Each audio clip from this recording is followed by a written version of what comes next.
അള്ളാഹു സുബ്ഹാനഹു വ തആല ഖുർആനിനെ സംരക്ഷിച്ചതുപോലെ തന്നെ നബി സല്ലല്ലാഹു അലൈഹി വസല്ലമയുടെ സംസാരങ്ങളും സംരക്ഷിച്ചിട്ടുണ്ട്. നമ്മൾ മനസ്സിലാക്കിയിരിക്കേണ്ട കാര്യമാണ്. അള്ളാഹു ചില ആളുകളുടെ ഒരു ധാരണയാണ് ഖുർആൻ സംരക്ഷിക്കപ്പെട്ടിട്ടുണ്ട്, പക്ഷെ ഹദീസുകൾ നമുക്ക് അങ്ങനെ വിശ്വസിച്ചുകൂടാ, അതങ്ങനെ സംരക്ഷിക്കപ്പെട്ടിട്ടില്ല എന്ന രൂപത്തിൽ പറയുന്നത് കാണാൻ സാധിക്കും. അള്ളാഹു സുബ്ഹാനഹു വ തആല പറഞ്ഞിട്ടുണ്ട്, യാ അയ്യുഹർ റസൂൽ ബല്ലിഗ് മാ ഉൻസില ഇലൈക മിൻ റബ്ബിക്, അള്ളാഹുവിന്റെ റസൂലെ നിന്റെ റബ്ബിൽ നിന്നും എന്താണോ നിനക്ക് എത്തിയിട്ടുള്ളത് അത് നീ ആളുകൾക്കിടയിൽ എത്തിക്കുക. വ ഇല്ലം തഫ്അൽ ഫമാ ബല്ലഗ്ത റിസാലത, ഞാൻ നിനക്ക് നൽകിയ വഹി നീ ആളുകൾക്കിടയിൽ എത്തിച്ചിട്ടില്ലെങ്കിൽ നീ നിന്റെ റിസാലത്ത് പൂർത്തിയാക്കിയിട്ടില്ല, എത്തിച്ചിട്ടില്ല.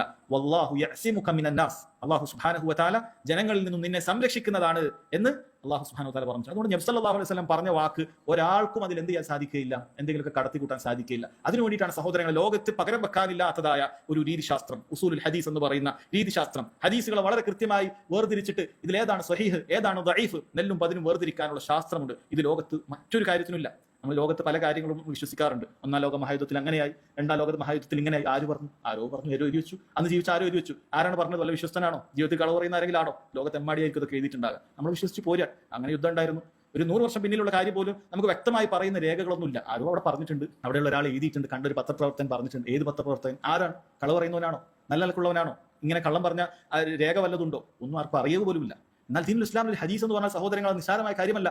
1400 വർഷം മുമ്പ് റസൂലുള്ളാഹി സ്വല്ലല്ലാഹു അലൈഹി വസല്ലം പറഞ്ഞ ഹദീസ് പിൽക്കാലത്ത് ഏതെങ്കിലും മുഹദ്ദിസ് അത് രേഖപ്പെടുത്തുമ്പോൾ, മാലിക് രേഖപ്പെടുത്തുമ്പോൾ അതിന് പിന്നിൽ 3-4 സനദുകളുണ്ട്. അതിൽ പറയുന്ന മാലിക് റഹിമഹുല്ലാഹ് കേട്ടയാൾ, അതിൽ നിന്നും കേട്ടയാൾ, അതിൽ നിന്നും കേട്ടയാൾ, അദ്ദേഹം റസൂലുള്ളാഹി സ്വല്ലല്ലാഹു അലൈഹി വസല്ലം പറഞ്ഞു എന്ന് പറയുമ്പോൾ ഈ 4 ആളുകളെ കുറിച്ചും ഗ്രന്ഥരചനകൾ മാത്രമുണ്ട്. റിജാലുകളെ കുറിച്ച് ഈ പേര്, ഇന്ന പേര് പറയുന്ന ആൾ, അയാൾ ഇന്നയാളാണ്. അയാളുടെ പേരിൽ ചിലപ്പോൾ ഉപ്പയുടെ ഉപ്പയും 2 പേരുടെ പേര് പോലും വ്യത്യാസം ഉണ്ടാവുകയില്ല. ചിലപ്പോൾ ഉപ്പാപ്പയുടെ പേരായിരിക്കും വ്യത്യാസം, ചിലപ്പോൾ 3 പേരുടെയും ഒരേപോലെ ആയിരിക്കും, പക്ഷെ തറവാട് കൊണ്ട് വ്യത്യസ്തനായിരിക്കും. ആ ആളെ പോലും നേർക്ക് നേരെ വളരെ കൃത്യമായി പഠിച്ചുകൊണ്ട് ഇന്നയാൾ ഇന്ന പേര് വന്നതാണെങ്കിൽ ഇയാളെ നമുക്ക് സ്വീകരിക്കാം, ഇയാളുടെ വാപ്പയുടെ പേര് ഇന്നതാണെങ്കിൽ, ഇന്ന ഗോത്രക്കാരനാണെങ്കിൽ അത് സ്വീകരിക്കാൻ പാടില്ല, ഇയാൾ ഷാമിൽ നിന്ന് പറഞ്ഞതാണെങ്കിൽ നമുക്ക് സ്വീകരിക്കാവുന്നതാണ്, ഇയാൾ ഹിജാസിൽ നിന്ന് പറഞ്ഞതാണെങ്കിൽ നമുക്ക് ചിലപ്പോൾ സ്വീകരിക്കാൻ സാധിക്കുകയില്ല. വളരെ കൃത്യമായ രീതിശാസ്ത്രം പഠിപ്പിച്ചുകൊണ്ട് ഉസൂലുൽ ഹദീസ് എന്ന് പറയുന്ന വിജ്ഞാന ശാഖയുണ്ടായി. അല്ലാഹു സുബ്ഹാനഹു വ തആല ഹദീസുകളെ സംരക്ഷിച്ചത് അങ്ങനെയാണ്. മുഹദ്ദിസുകളിലൂടെ അല്ലാഹു സുബ്ഹാനഹു വ തആല അയിമ്മത്തുകളിലൂടെ ഹദീസുകളെ സംരക്ഷിച്ചു. അതുകൊണ്ടാണ് പിൽക്കാലത്ത് ചില ആളുകൾ, നിരീശ്വരവാദികളെ പോലെയുള്ള ചില ആളുകൾ, അവർ ഇസ്ലാമിക ഭരണാധികാരികളോട് വെല്ലുവിളിച്ചു പറഞ്ഞു. എന്താണ് പറഞ്ഞത്?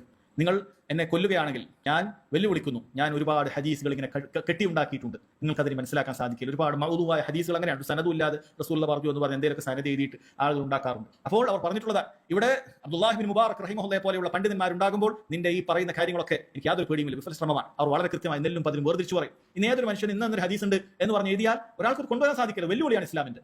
ഒരാൾക്കും, എത്ര അറബി അറിയുന്ന ഒരാൾക്കും ഒരു ഹദീസ് ഇങ്ങനെ ഉണ്ട് ഇങ്ങനെ ഉണ്ടെന്നൊക്കെ പറഞ്ഞിട്ട് ഏതെങ്കിലുമൊക്കെ തോന്നിയ ഒരു പരമ്പര പറഞ്ഞിട്ട് ഇത് റസൂലുള്ളാഹി പറഞ്ഞാന്ന് പറഞ്ഞു കഴിഞ്ഞാൽ മുഹദ്ദിസുകളുടെ കയ്യിലെത്തിയാൽ അവർ നോക്കും ഇത് ഏത് ഗ്രന്ഥത്തിലാണ്, എവിടെയാണ് വന്നിട്ടുള്ളത്, ആരൊക്കെയാണ് ഇതിന്റെ റാവിമാർ, ഇത് എവിടെ വന്നു. ഇത്രയും നൂറ്റാണ്ടിന് ശേഷം ഒരു രേഖയുമില്ലാതെ ഒരു കണ്ണിയുമില്ലാതെ ഒരാൾക്ക് ഒരു കാര്യം കൊണ്ടുവരാൻ സാധിക്കുകയില്ല. അത് തള്ളിക്കളയുന്നതായിരിക്കും. സഹോദരങ്ങളെ, പറഞ്ഞു വന്നത് നബി സല്ലല്ലാഹു അലൈഹി വസല്ലമയുടെ സംസാരം മുഴുവൻ സംരക്ഷിക്കപ്പെട്ടിരിക്കുകയാണ്. ഒന്നുപോലും അതിലെന്തെങ്കിലും ഒരു ന്യൂനത പോലും നമുക്ക് കണ്ടെത്താൻ സാധിക്കുകയില്ല.